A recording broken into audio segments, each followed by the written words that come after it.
Really appreciate Thank it. you for coming. Thank you, all of us, And by the way, all of you for joining us. since the last time I saw you was actually at the Kavanaugh hearing with the whole handshake fiasco, thank you for shaking my hand. Absolutely. Because, man, I got blasted for saying I set that thing up. You were there.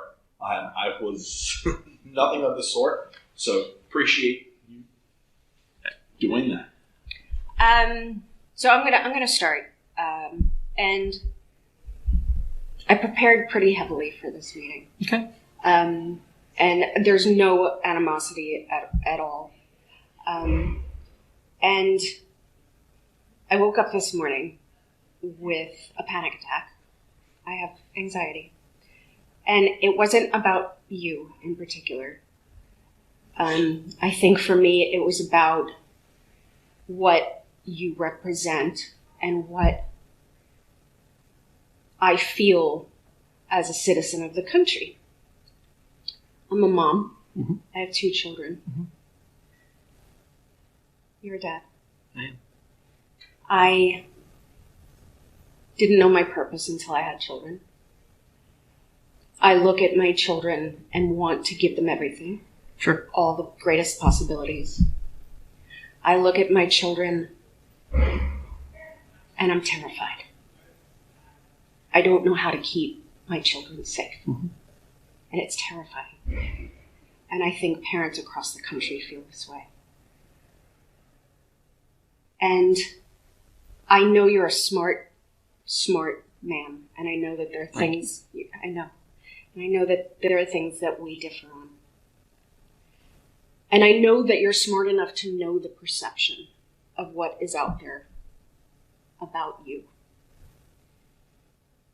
And I know that you're smart enough to know where that comes from. And for many people in this country, your stance has made you almost like this caricature of a villain. And that's why this meeting was so important for me, because I wanted to be able to look at you in the eye and know that you're really a human with a heartbeat. I think there are moments in all of our lives where we learn how to lead. And it could be in any situation, in a family, lead in friendships. I think the difference between learning how to lead and being a leader is something that we're all born with. And that something is courage. And I'm asking you, and I'm begging you to have the courage to lead, because I think you could be an instrumental part of this solution for this country. And the fear that we're feeling as parents, the not knowing where to go to feel safe because it's everywhere now. And so having courage means being okay with making enemies. You know what having courage means? It's being okay to evolve and see that things are different now than they were when you first came into your power and your strength. Things are different now. Times are different. We can't hold on to where we were. This is an epidemic. And I know this is hard, and just know I appreciate this. I really do. It means so much to me that you're here. And so it also means a lot to me that you've let me have this moment right now to say this, to say my piece. My biggest fear is actually his reality. And thank you for giving the opportunity to Fred to come and look you in the eye and tell you his story. Really appreciate it. Thank you. Absolutely. And let me say thank you for coming. Thank you for coming. For having us. Look, this is a divided time. Yeah. This is an angry time. A lot of America is yelling at each other and feels like we're almost in different countries. And there's a lot of ugliness. You and I are coming from different spots in the political spectrum. Yes, I understand. I think it is quite likely when we leave, there will be issues on which we'll disagree. Of course. But I think it's beneficial for us to have a positive human conversation. Yeah. You suggested coming by, you suggested live streaming it, which is what we're doing now. And I hope, look, number one, I hope in actually talking about how do we stop gun violence, how do we stop mass murders, that we can have a real conversation about policy solutions. But I also hope that just saying people in different places on the political spectrum treating each other with civility and humanity. Yes. That, it'd be nice if that was a little bit contagious. If And that's, not only is this such a huge opportunity to be able to tell you my biggest fears, you know more about me than my therapist right now, but also to be able to hopefully set an example that this is something that can be, and we don't have to ever see eye to eye on certain issues. I get it, but I would guarantee you, more people had conversations like this, we'd realize that we're not as far apart. Yeah. I have to believe in my heart that it is not okay for babies to have shrapnel in their chest. It's horrifying. I know it. It is horrifying. I know it. Or a 14-year-old girl dying. I have to know that you are not the villain. Because we look at things right now in a very narrative way. We're always looking for that viral moment. And so I'm so appreciative. Well, and for what it's worth, you and I are about the same age. I grew up watching you in Who's the Boss, and Commando, by the way, is an awesome movie. Thank you. So, look, I'm a big TV and movie buff, and one of the amazing things about it is it makes you feel you know somebody even if you haven't had the chance to meet them. And that's a great gift of connection and touching people's lives. And my gift to that is having a platform where I can hopefully impact positive change. Sure. But on top of that, it also gives me the platform to be able to hand over the microphone. Yeah. And listen, your fear is my reality. Sure. For me, fear actually died on February 14th. Mm. And so, as I think people have seen with me this year, when I have things that you do that I feel good about, I'll let you know. And when I don't, I'm going to let you know. Mm-hmm. So before we get started, I do want to talk to you about my daughter. Please. And what happened to her. And the first thing I'm going to do, and I'll tell you the story of that day, is I want to show you a photo. That is my daughter, just a few months before she was killed on a family vacation. She was 14, is that 14. Right? She was 14 forever. That picture, taken the day before she was killed.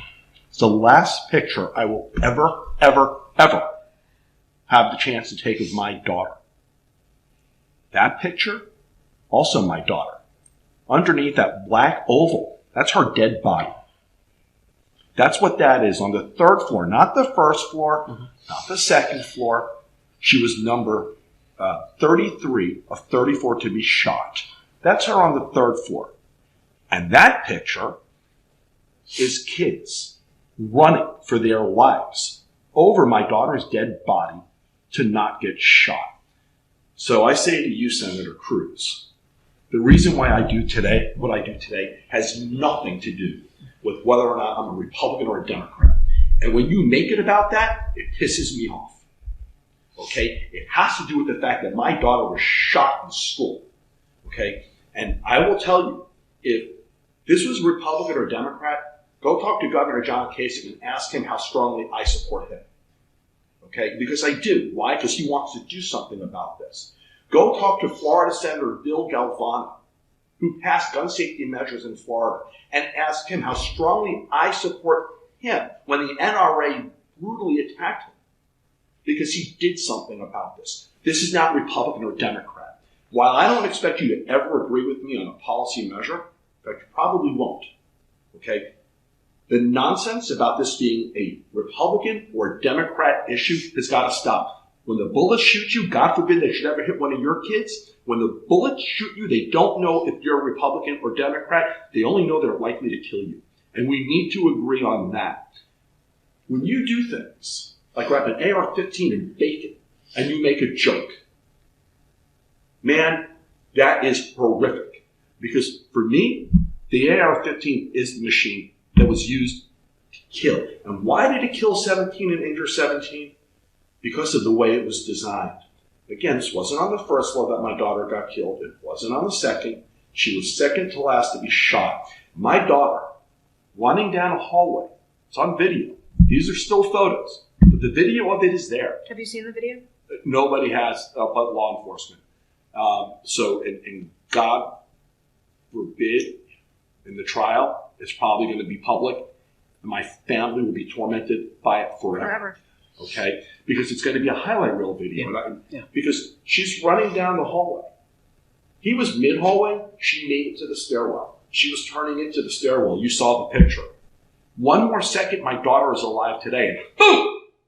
A single shot severed her spinal cord. No other weapon could have done that. This one did. A single shot.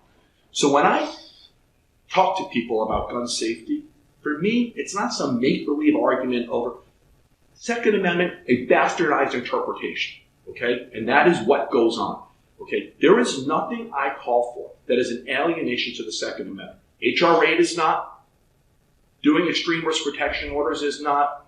Raising the age to 21 like we did in Florida is not. So when you put out these tweets, okay, that make it about a make-believe Second Amendment argument, because it's not. There's nothing I call for that is. Then make it about it's a Republican versus Democrat thing. It's not. For me, it's about saving lives. I will work with Republicans or Democrats to do that. Okay, when you do those kinds of things, it's hurtful, it's painful, and it's destructive. Because what happens is people take you seriously, and they think the way it is now is okay, and it's not.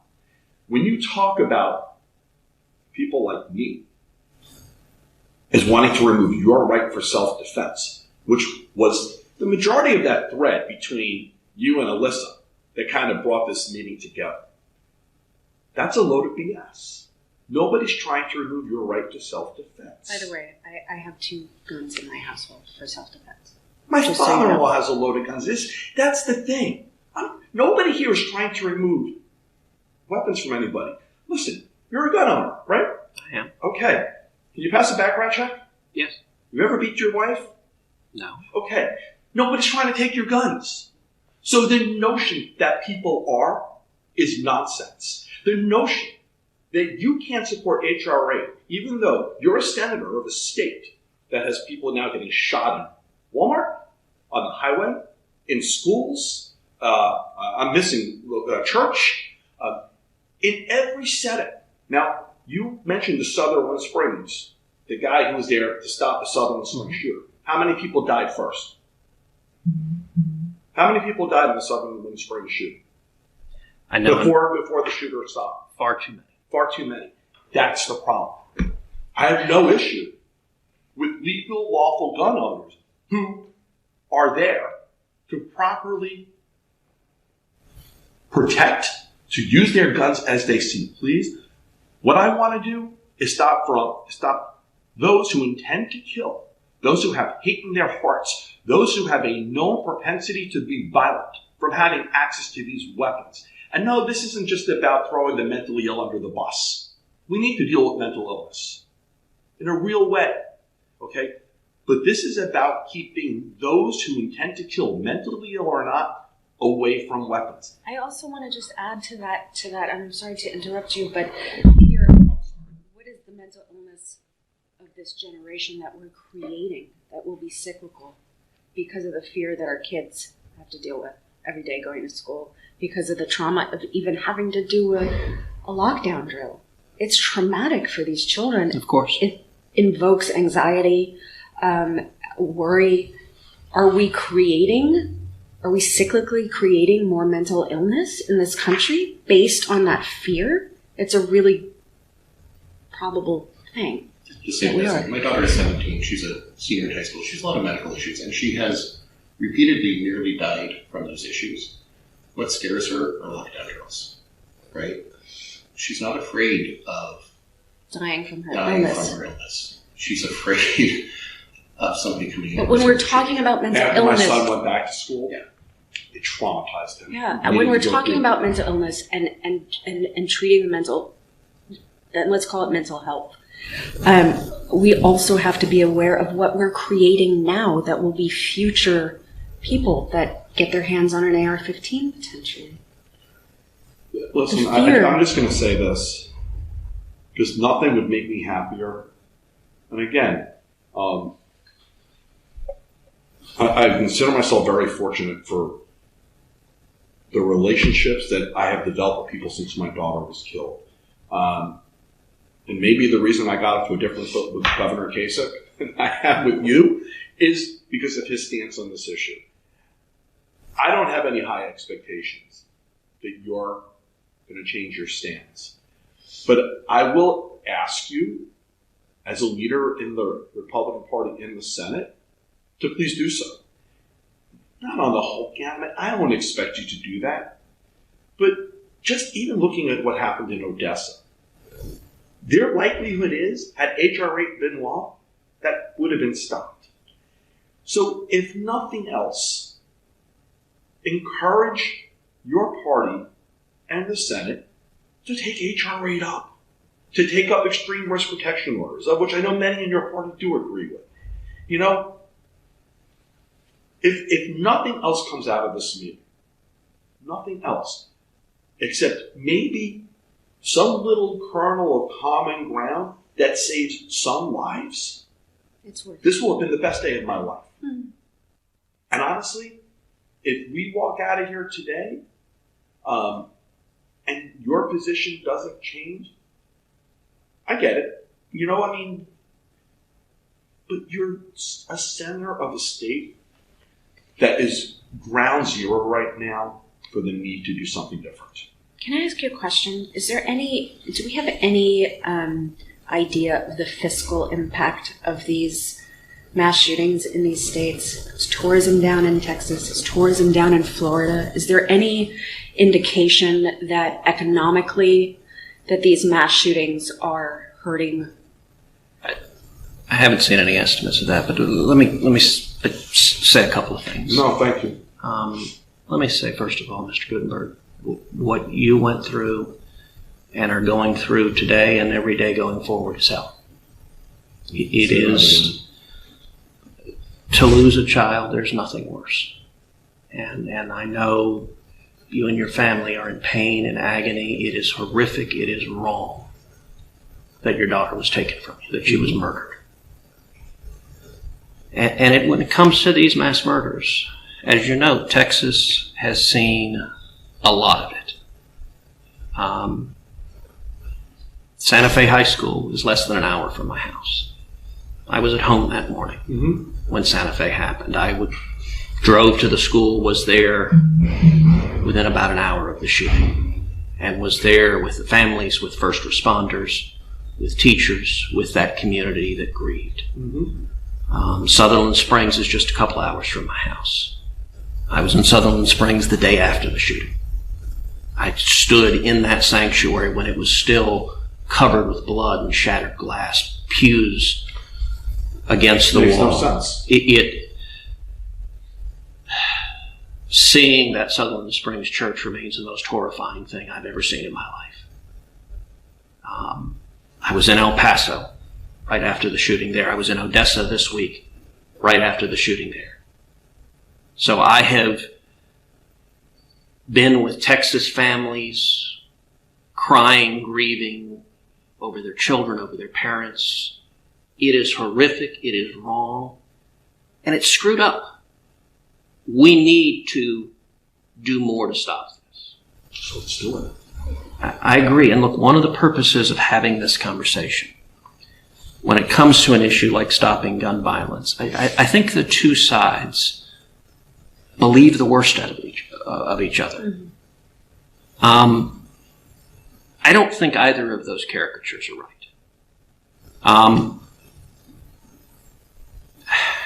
If we can start from what I think should be a shared goal, which is act to stop gun violence and stop mass murders like this in the future, then I think we can have a reasonable conversation about what policies are most likely to produce that. There may be disagreements. We may disagree on what policies have the biggest impact. I'm going to reframe the goal for you, because I do have a goal, and I've communicated, and it's to reduce the gun violence death rate in half within 10 years.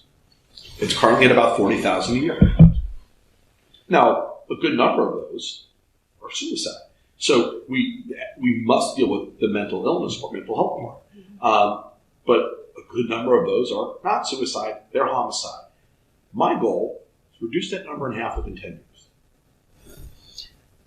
I think that is an admirable goal. Look, I've spent a lot of my life in law enforcement, a lot of my life dealing with criminals, dealing with murderers and rapists and people who commit horrific crime. Yeah. And I have been with, too many times, the victims of horrifying crimes, parents who are grieving their kids. I think we must do much more to keep people safe. I don't want to be at another one of these in Texas. I don't want to be at another one of these anywhere else. Well, your governor and lieutenant governor seem to want to deal with the background checks. I mean, is that something you can get on board with? So, yes, we should strengthen background checks. And let me share what I think is effective and have a conversation, because too often it's caricatured as someone who believes in the Second Amendment as I do, wants to do nothing, and that is not the case. I believe in the Second Amendment. I'm not suggesting otherwise. I know you do as well. We all believe in the Second Amendment. So I also believe in life, liberty, and the pursuit of happiness. And my daughter will never get to enjoy that. Well, and that's one of the reasons I believe in people's right to protect themselves, is because I want to save lives. And if we can agree we're trying to save lives, then we can talk about what's the best way to save lives. So we both agree people's right to protect themselves. Can we also agree that not everybody should have access to a weapon? Of course. Okay. So yes, and so let's talk about, I think there are two approaches to gun violence in my view. One that is much more effective than the other. What I think is effective is focusing on the bad guys, is focusing on felons and fugitives and those with serious mental illnesses that are a danger to themselves or to others. And I think we need to focus the laws, our efforts to keep firearms out of their hands, our efforts to, if they're breaking the law, to prosecute them. We need to focus on the bad guys. What I don't think is effective, and at least in Washington, and I'm not suggesting you, sir, I'm saying in Washington, in Congress where I serve, often the debates focus on law-abiding citizens and restricting their rights. I think that is not effective in stopping crime. How? So let me give an example of an approach that I think makes sense. I was elected in 2012, so I started. I'm sorry, but how does the debate divert to affecting law-abiding citizens? So, for example, there are multiple 2020 Democratic candidates for president who are campaigning right now on gun confiscation. They are campaigning on forcing American citizens to give up their firearms. I disagree with it. They're not talking about forcing criminals to. They're talking about law-abiding citizens who have firearms to protect their homes, the federal government forcing them to give up their firearms. And if over the past 20 years, if people were doing a meaningful effort to actually address gun violence, I don't know if the conversation would have ever even gotten to the place that it's in today. But the reality is nothing happened. And so I can tell you, sitting here in this room, you don't hear me talking about that. Okay? I didn't suggest And the you were, hearings but today that are going on are not but about we that. are seeing Beto O'Rourke, we're seeing Cory Booker, we're seeing Kamala Harris And talk about Americans it. will get to vote on what they want. So my point is, I mean, if we're agreed that the objective is saving people's lives and stopping murders, I believe the much more effective way is focus on the bad guys rather than law-abiding citizens. And I think gun confiscation is a perfect example of a policy that targets law-abiding citizens rather than It's a red herring. It's what they're campaigning on. Okay, well, hang on. But Americans will get to vote, but right now we're talking about H.R. 8 and extreme risk protection laws. Well, let me step back for just 1 second. I just think so that we're talking all in the same terms here. No presidential candidate that I'm aware of is saying they're going to confiscate your pistol. Correct. They're going to confiscate your bolt-action rifle. They're going to confiscate your semi-automatic non-assault rifle, right? There are some candidates who are talking about removing a particular subclass of weapons. Nobody is saying we're going to come and take your guns. They're saying we may come and take some of your guns. In the same way, at one point they said we're going to come and take your machine gun, or we're going to come and take your hand grenades, or we're going to prevent you from having Sudafed, right? Like or reduce the amount of Sudafed you can have. So nobody is saying we're going to come and take your guns. And I We think don't that want this to is an take important. all guns away from Right. all people. We want to take certain guns away from certain people. And I think this just goes back a little bit to what Fred was saying earlier about honesty in the debate, right? And what you were saying about the caricature, right? So we have the caricature of gun grabbers on our side, and you have the caricature of arm everybody all of the time on your side, and neither of those are accurate. But when we use language like presidential candidates want to confiscate your guns, we're telling half of the truth at best. And we are sticking in that ping pong of talking points, and that's not helpful for any of us, right? 3 of the 10 remaining presidential candidates on the debate stage are actively campaigning on the federal government actively and forcibly confiscating what is the most popular rifle in America today. Now, you may agree with that policy. But that is gun confiscation. But It's not. But Let me ask you. So 4 months ago, before any candidate even put that in a platform, what would you have said to me then about why you won't do anything? But let me be clear, I want to know. Mr. Gutenberg. Not only am I not saying do nothing, I am saying the opposite. Do something. If you allow me, I'll explain what I think we should do. But my position is absolutely we need to act. When I arrived in the Senate in 2013, just a few months into my time here, is when this Sandy Hook shooting occurred. Mm-hmm. Horrific. I was brand new in the Senate. One of the first pieces of legislation I introduced was legislation designed to address gun violence and to get guns out of the hands of violent felons and fugitives and those with dangerous mental illness. It was legislation I teamed up with Chuck Grassley, senator from Iowa, and so it's called Grassley-Cruz. That legislation ended up being voted on the Senate floor. Grassley-Cruz got 52 votes, so it got a majority of the votes in a Democratic Senate. This was the Harry Reid Senate. 9 Democrats voted for Grassley-Cruz. Got the most bipartisan support of any of the comprehensive legislation. Let me tell you what it did, because it didn't pass into law, because Harry Reid and the Democrats filibustered it. They demanded 60 votes. So even though I got a majority, it wasn't 60, and so it didn't pass into law. I've reintroduced it, and I think we need to pass Grassley-Cruz. What it did is focused on strengthening background checks. I want background checks to be stronger and more effective and keep weapons out of the hands of violent felons and fugitives and people with dangerous mental illness. Let's take, for example, if I might, the Sutherland Springs shooting. Because I believe that was an entirely preventable crime. And the system failed. Mm-hmm. So the shooter there was doubly ineligible to buy a firearm. He had a felony conviction. He had a domestic violence conviction. Now, as you know, either one of those makes you ineligible to buy a firearm, makes you ineligible to own a firearm. The reason the Sutherland Springs shooter got his guns is because the Air Force under the Obama administration never reported his felony to the database. So the Sutherland Springs shooter went in to buy a gun. He did a background check. He filled out the form. He lied on the form, and they ran the check, and it cleared because the conviction wasn't in there. What Grassley-Cruz did, it had a number of elements. One element was mandating the Department of Justice to do an audit of every federal agency to make sure the convictions are in. The database is only as good as the data that's in it.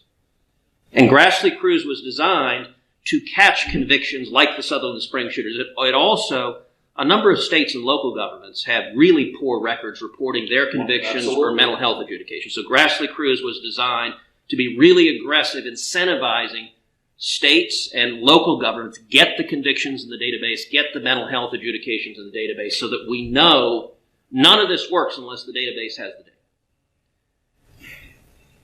A second piece of Grassley Cruz, and I think this is critically important. For a long time, the Department of Justice has a policy that it very rarely prosecutes felons and fugitives who lie on a background check. Mm-hmm. So the Sutherland Springs shooter, when he filled out that form, he checked a box and said, I don't have a felony conviction. That was a lie. Mm-hmm. And it was a felony. It is a felony to lie on that form. He also checked a box and said, I don't have a domestic violence conviction. That was a second felony. What Grassley Cruz mandated is the Department of Justice create a gun crime task force, and we prosecute felons or fugitives who lie on that form. And if Grassley Cruz had passed, if it hadn't been filibustered in the Senate, then when the Sutherland Springs shooter went in and lied on that form, the Department of Justice would have prosecuted him, and he would have been in a federal prison instead of in that sanctuary murdering innocent men, women, and children. So you asked me how many people were killed. The number should have been 0. And in that instance, if the system worked, we would have put him in jail. I think that's what's effective. Listen, and unfortunately, in too many of these shootings, the reality is people who want access to weapons have a variety of loopholes to jump through and get access to weapons. Everything that I'd like to do is all about roadblocks. It's not about taking away your right. It's about roadblocks to take away the ability of those bad guys, those who want to kill, to get the access to weapons. Odessa is the other example. That's a guy who also is a prohibited purchaser. Yes. But you have 300 million weapons on the street. Yeah. Private sale. And guess what? From there, he was able to go to any old store and buy the bullets, because while prohibited purchasers are also by law not able to buy bullets, there's no requirement for a background check on bullets. So, listen, there's a lot of stuff we can do. There are ways we can reduce gun violence. We're never going to stop it. Traffic lights don't stop every traffic accident.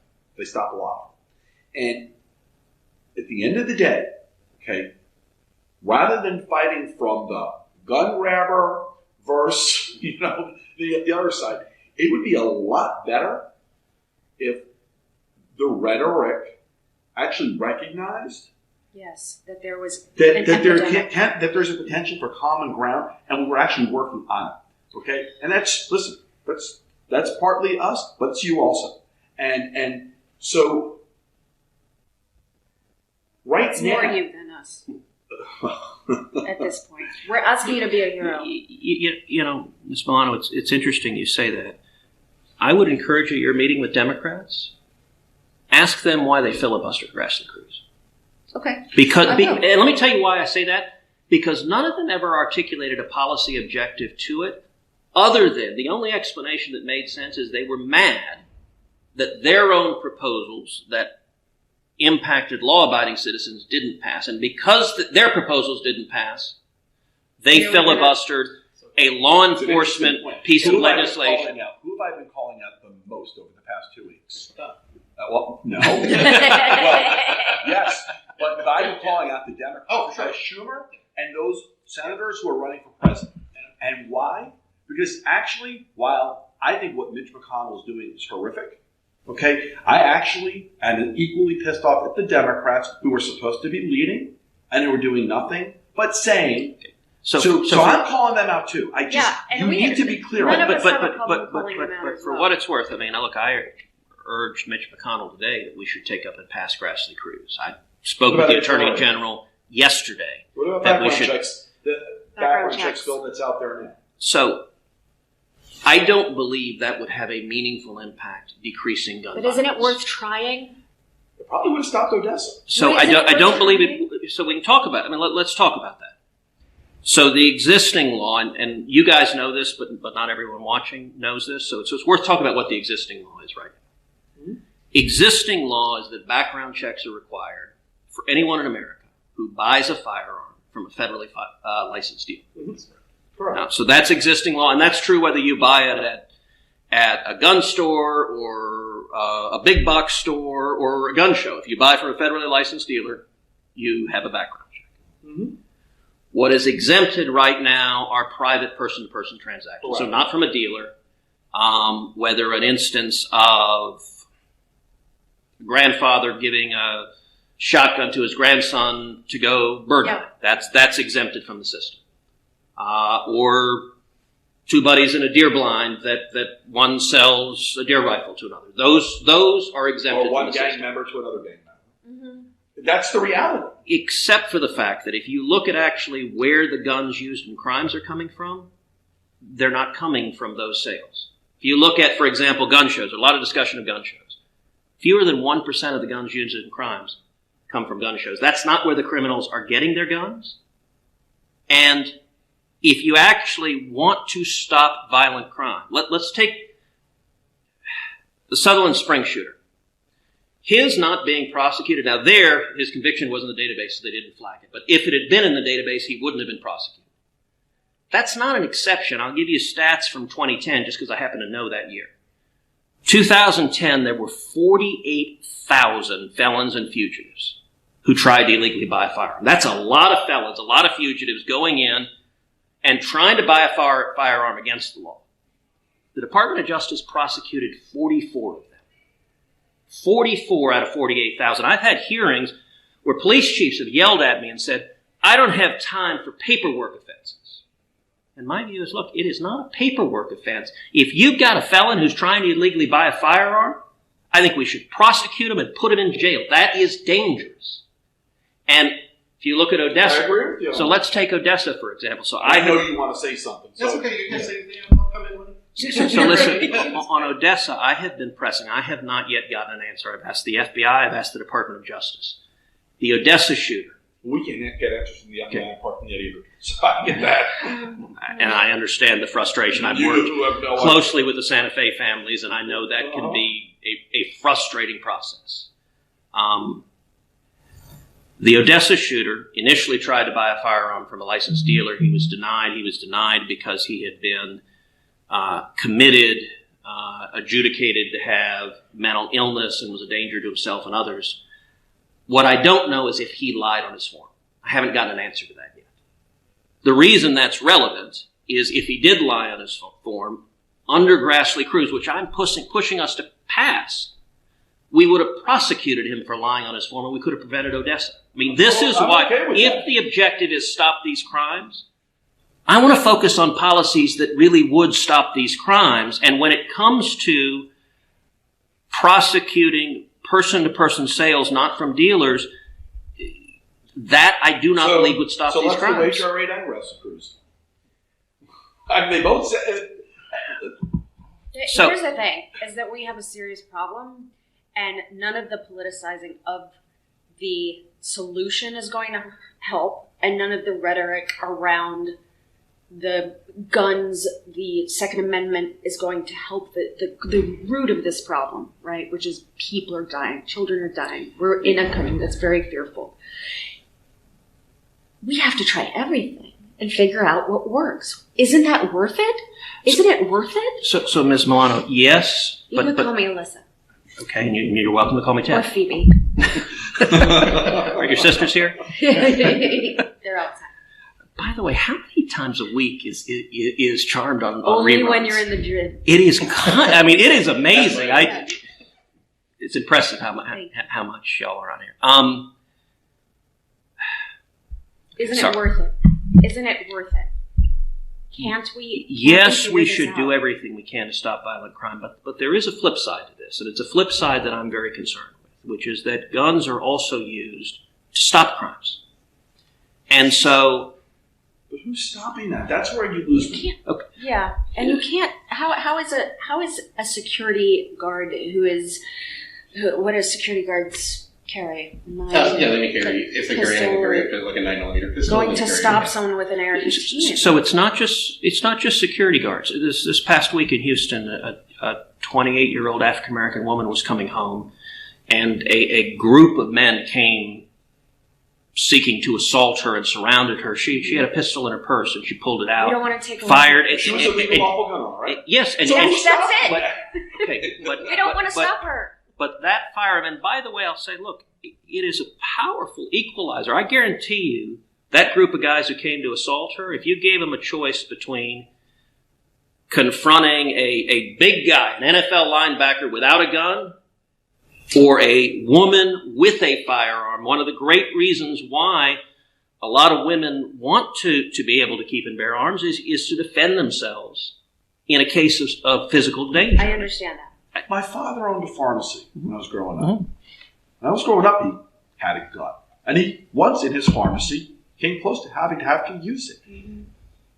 I don't think there's anybody arguing over the rights of legal, lawful gun owners to have weapons, whether they want to use them at a range or for self-defense or whatever. And This is about reducing the ability of those who want to harm and kill from having the ability to do it.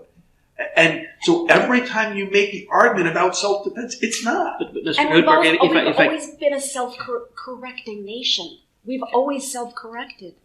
Look at what's happening right now. We have to self-correct this. It's on us. So, if I can I at least help you understand the millions of well-meaning people who are very concerned about this and don't want to see, for example, background checks on private person-to-person sales. I'll explain why. Oh, I've heard it explained by others, And I'm not suggesting I'm going to persuade you, but at least want you to understand that there is genuine and real concern.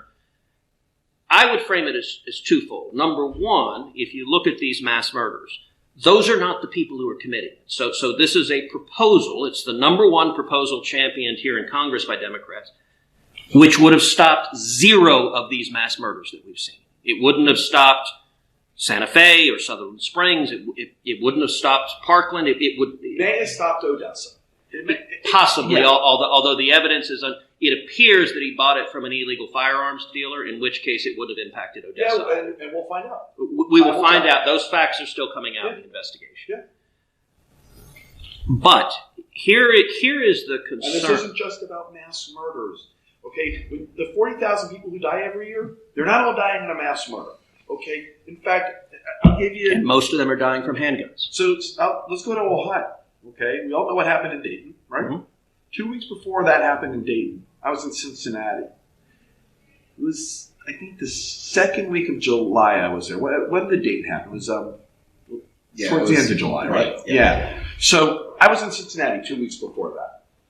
Cincinnati had just come off the deadliest month to gun violence in their history. Okay, 18 people in 3 weeks. Now that wasn't a mass; it's the equivalent of a mass murder, but it was one-offs. Okay, and in a state where loosening of gun laws has been the norm now for a while. So, listen, this isn't about mass murders. How background checks will certainly stop.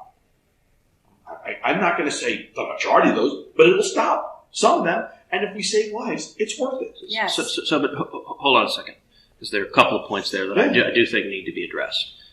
I believe gun control laws that restrict law-abiding citizens are incredibly ineffective. I think they're harmful. I think they actually cost lives. So you ask, isn't it worth saving a life? I don't want to cost lives. And the reason... And I don't think we're pushing for that, but okay. You're talking about cities with high murder rates. You look at the city of Chicago. Labor Day weekend, they had 42 shootings over Labor Day weekend. Chicago is exhibit number 1 of the failure of national gun legislation. That's correct. Because it is. The guns come in from neighboring states. Your side will bring Chicago as the example of Chicago failure, and I look at Chicago as the example of failure in surrounding cities. Mr. Gutenberg, with all respect, and I recently had a disagreement with the mayor of Chicago over this. That's okay. Chicago has year after year had among and typically the most murders of any city in America. Now, it's one of the largest cities in America, but it's consistently had a tragically high murder rate. The response the mayor of Chicago gave this week is she said, well, the problem is it's out-of-state guns. It's Indiana. They're all coming from Indiana. I got to say that argument doesn't work. Let me tell you why it doesn't work. She blames it on other states. You know what? Every other city in the country either is in a state where firearms are allowed, unlike Chicago where they're largely prohibited, or is near a state where firearms are allowed. So it's the fact that we've got a red state nearby doesn't explain why Chicago's murder rate is so much higher. There may be other factors happening in Chicago, but New Jersey's measuring this now. The state of New Jersey, I think the number is 77%. 77% of the weapons being used in gun violence in the state of New Jersey are coming from outside of New Jersey. California, the same thing. California, they're coming from Nevada. But if you look at when you put strict gun control laws in place, law-abiding citizens, almost by definition, they follow the law, so they don't have firearms. The criminals don't follow the law. So what ends up happening in a city like Chicago is the victims are disarmed. I talked to you about the woman who was assaulted in Houston, who was able to defend herself. And I'll give you disagree on that whole on what you just said. So I'll give you a stat. Steve, would you hand me that paper on the desk? By the way, just so I don't run late, my flight is at 7. I'm still good on time. We'll be good. Okay. Yeah. I mean, I can do this all day. You do this all day, darling. So I'll point you to a stat that actually came from the Obama White House and a 2013 executive order. And here's the language they put together. I'm quoting from them. Almost all national survey estimates indicate that defensive gun uses by victims are at least as common as offensive uses by criminals, with estimates of annual uses ranging from about 500,000 to more than 3 million. My point on this, it's not a rare and isolated instance. It's a lot of instances where people are facing the threat potentially of imminent harm, maybe physical assault, maybe sexual assault, maybe murder. And the fact that they have the ability to defend themselves, to defend their family, defend their homes, keeps people alive. Let me tell you something. You go ahead. I live in Massachusetts. We have among the strictest gun laws in the country. Yeah. We have also the lowest per capita gun death rate in the country. In my town, suburban town, 20,000 residents, there are 5 places people can buy guns.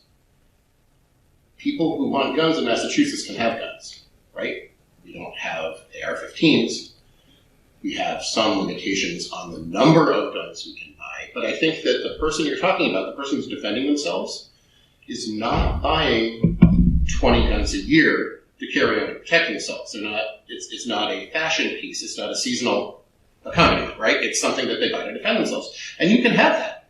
You can actually, and in our state, you get your firearms ID from your local police chief. So the people who are interacting with you in your community are the people who are allowing you to have that. We still have guns. You know, we still have guns. You can still carry a gun. You can still get a license to carry a gun. You can still go to a gun range. You can still hunt. People hunting is a big industry for us, but we're not getting shot at the same rate. And I'll also add... But by the way, Massachusetts is adjacent to states where you have constitutional carry and you can buy firearms. And unlike Chicago, is not saying the massive murder rate. So the whole argument of Chicago that, gosh, we've got Indiana nearby and that's the problem. I would say the population of New Hampshire is substantially different than the population. But you can purchase a gun in New Hampshire. You can. But you can't buy it. Senator, there are factors going on in Chicago, okay, that are clearly specific to Chicago. And one of the big factors is that violent criminals who commit gun crime are too often released and they commit more gun crimes. And if you want to stop it, put them in jail. But those factors are separate from where the weapons may be coming from. Now, I live in Florida. You know that. And in Florida, after my daughter's murder, we passed gun safety legislation. We shot people. Florida. And you know what? There's not a single legal, lawful gun owner who has been restricted because of what we did in Florida. So this notion that taking steps and doing more. And when you said that she was not an anomaly, the mass shootings using assault weapons is also not an anomaly. Not anymore. And it's happening far too often. And you have your I just want to read you something. Okay, sure. I do not believe in taking away the right of the citizen for for hunting and so forth, or for home defense. But I do believe that a machine gun, an AK-47, is not a sporting weapon or needed for defense of a home. Ronald Reagan. Mm-hmm.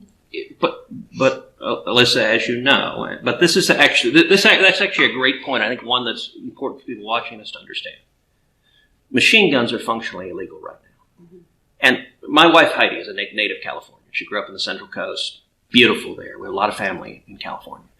I remember a few years ago she asked me, do people really need machine guns everywhere? It's a reasonable question. One of the problems of this debate is, and this is true of a lot of the media covering it, it's true of some of the folks following it, is that the terminology, they don't necessarily understand what it is. So a machine gun has been functionally illegal for 80 years. You and I and ordinary citizens can't purchase a machine gun. Now, a machine gun, which is what Ronald Reagan is talking about there, as you know, you hold the trigger down, multiple bullets come out. That is different from what's called a semi-automatic weapon, which is you pull the trigger once, one bullet comes out. You pull it a second time, another bullet comes out. So it takes a separate trigger pull for each bullet. And that's different from like a revolver, which you have to cock it, and then, like the old Western six-shooters. When the media covers it, I think a lot of people hear the word assault rifle, and they think it is a machine gun. And so there is misunderstanding among people who are not. I know you guys understand the difference, but many in the media don't, and you see it misreported where they don't understand the difference. And I carried as a CB an M16 rifle for 4 years right before the station. And that's a machine gun, and that you can't buy privately. The difference, and you know this, but maybe these people don't. The difference between that gun functionally is a lever. And that lever says fully automatic, meaning you pull the trigger and the bullets keep going until you let go of the trigger. A 3-round burst, where you pull the trigger and 3 rounds come out, and semi-automatic, which is the exact same gun as the M16 in all functional ways when it's put on the semi-automatic function. When I trained in the military, we universally trained on the semi-automatic weapon setting. And the reason being is that it is deadlier. When you fire, for most people who are not strong, highly trained users of machine guns, when you fire multiple rounds, the gun tracks up. Sure. Right? People you're shooting at are not up. Okay? When you're firing semi-automatic, bam, bam, bam, and when you listen to Parkland, that's what you hear. Bam, bam, bam. Single round burst. And so we're talking, you're right, when the word machine gun, which President Reagan used, was not an accurate description of the AK-47 clone that was used in some of the shootings we recently had. It's not descriptive of an M16 from that machine function that requires repeat firing with a single trigger pull. But from the deadliness of that weapon, from the perception of what that weapon is, to some degree, it's a moot point. What we're talking about is a highly powerful semi-automatic rifle that is used identical to the way the weapons of war are military use. Right? That's the but it's worth noting they are different weapons. So if you look at, for example, the last time we voted on the so-called assault weapons ban, that was Senator Dianne Feinstein's legislation. It got just 40 votes, so a lot of Democrats voted no. This was in a Democratic Senate. The way that bill defined a, quote, assault rifle, it was not based on the firing mechanism. It wasn't that it was a more dangerous weapon. In fact, the firing mechanism was the same as a deer rifle owned by millions of Americans. It was based on cosmetic features. So, for example, if you took a deer rifle and added a plastic handle to it, that bill would have called that an assault weapon. And we had an assault weapon ban in place.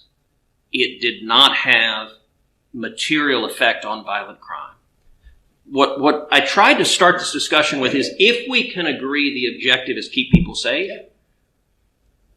the legislation that I had been, and not just introduced, had been fighting for, had been urging, have reintroduced, have called on the president, called on the majority leader to pass, would have a real impact. It could very well have prevented Sutherland Springs. It might have prevented Odessa. It has a real, it is far more likely to stop violent crime than the other proposals. And I'll tell you what I'll forward. commit to.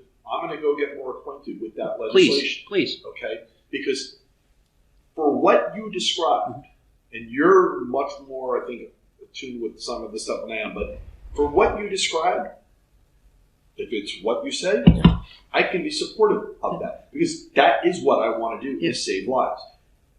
I also would ask you to rethink your position on background checks. I don't agree with you that they won't make a difference. And I would also ask you to, I'm not even sure currently where you stand on extreme risk protection orders. We have them in Florida, and they are working. And the due process component is working. And so, listen, I didn't come here today to actually walk out of here and have us be where we started. Yeah. I'm walking out of here today hopeful that we can agree on ways to save lives. I think that would be a wonderful outcome. If I can, I'll answer the two questions you asked, because I want to. Yeah. On the first one, on mandatory background checks for private person-to-person sales,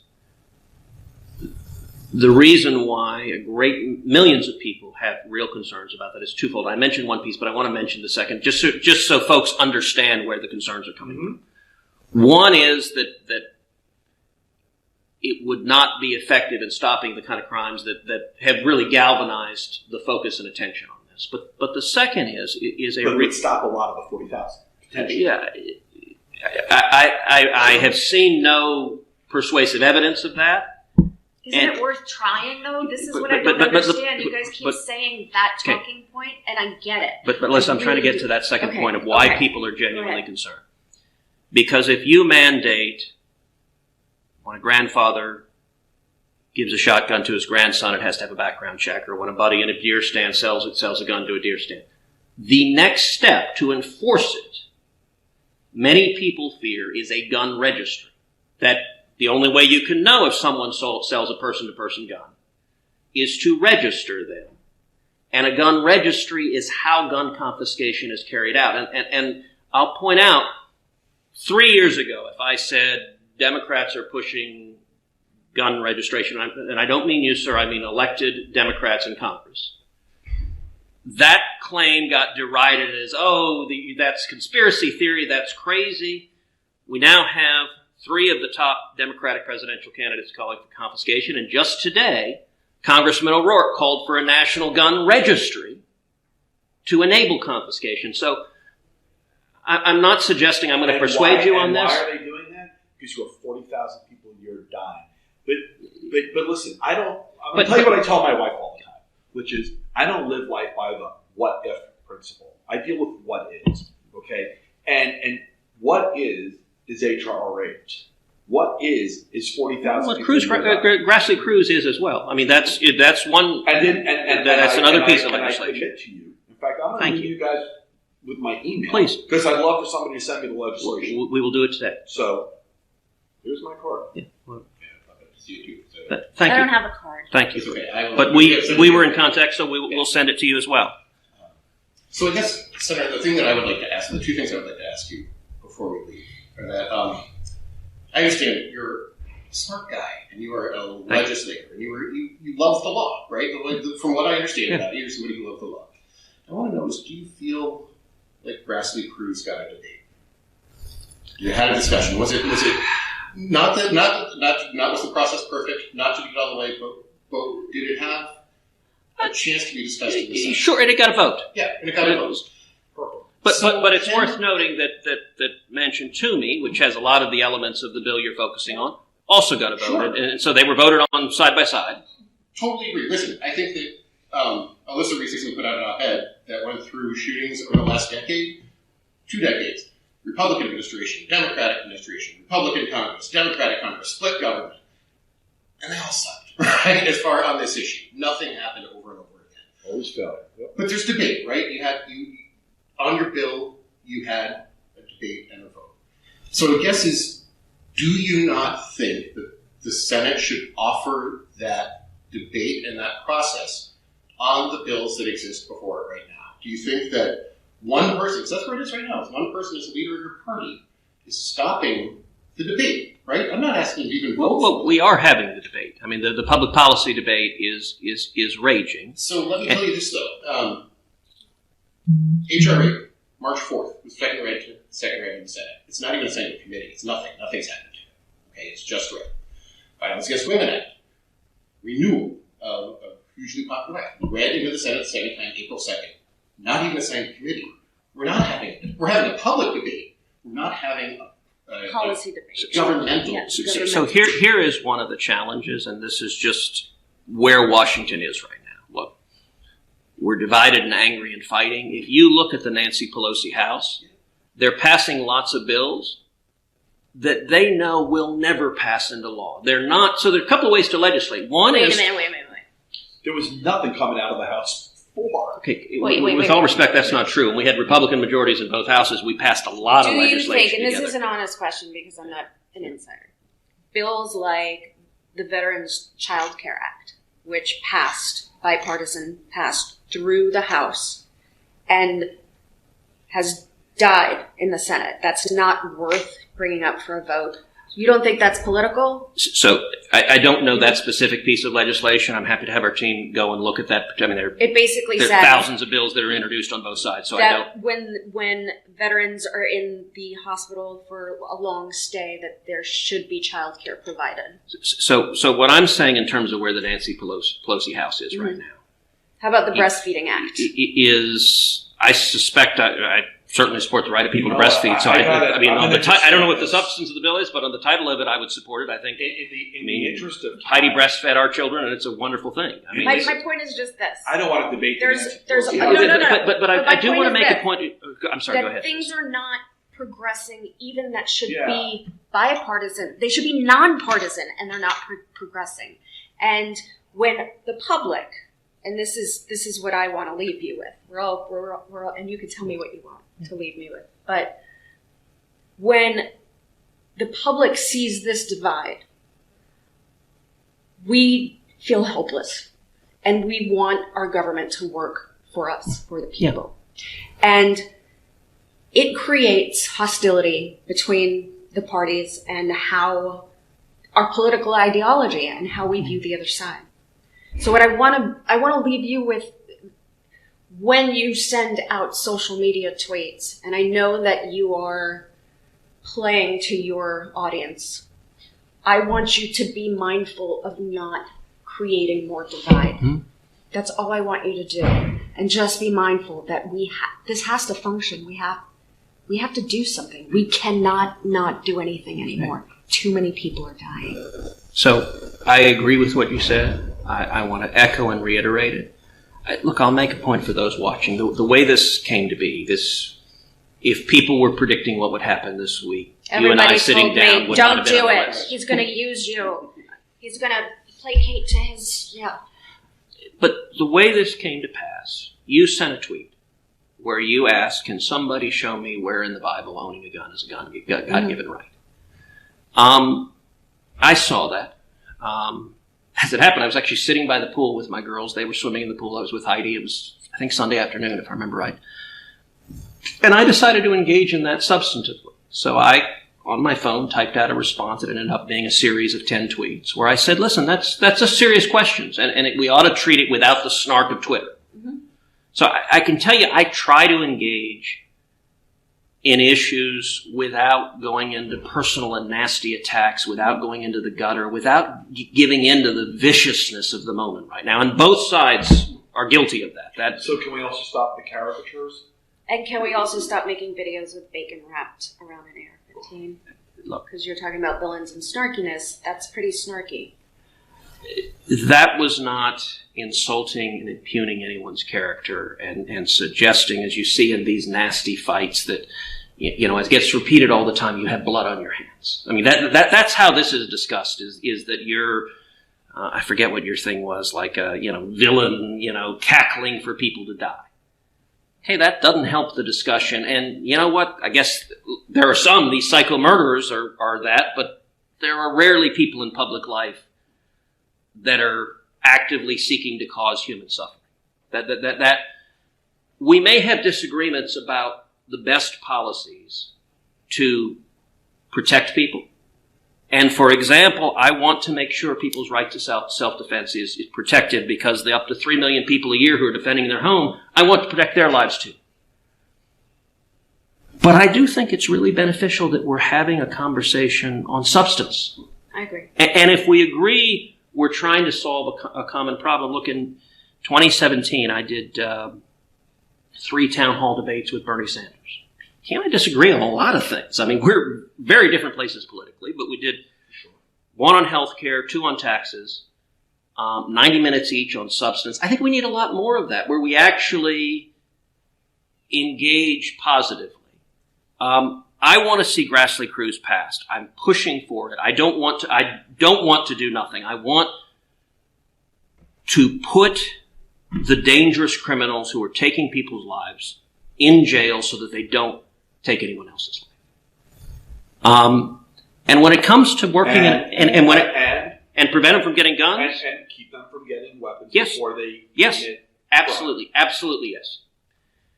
And when it comes to working bipartisan, look, in 7 years in the Senate, I've passed quite a bit of bipartisan legislation. Actually, earlier today, I met with a veteran who was at Fort Hood when Nidal Hassan committed his terrorist act and murdered 14 innocent souls. And at the time, the Pentagon, the Obama administration, didn't characterize that as terrorism. They called it workplace violence. So they denied everyone who was murdered and everyone who was wounded the Purple Hearts. And so I introduced bipartisan legislation to award them the Purple Hearts. It passed the Senate with Democratic support, Republican support. I was there in Fort Hood when the Purple Hearts were awarded. That was one of the first bills I passed into law.